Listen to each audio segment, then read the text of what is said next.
Another night, another vlog. Kasi gabi na, kaya another night na.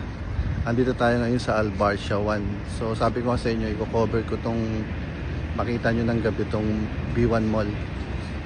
So pakita ko sa inyo Andito ako ngayon sa parking ng B1 Mall.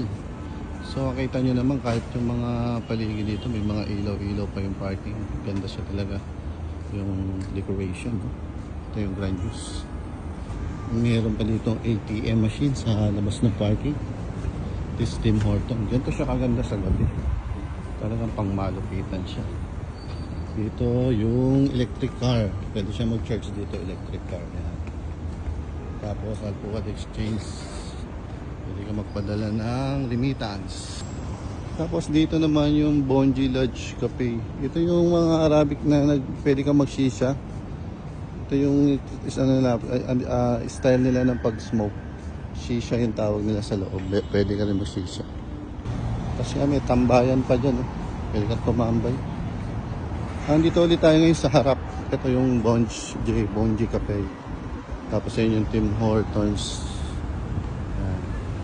Yan. From Tim Hortons going to Grand Juice. Ito yung gitnang mayroong fountain kanina nakasulat yung B1 Mall. Ayan the B1 Mall sa Grand Juice 7 Hotspot. So pati yung mga dito yan, niilawan yung mga puno. Ganda ng ilaw niya sa gabi. Gabi. Tapos dito meron siyang pang bata pwede rin dito tambay sa gabi.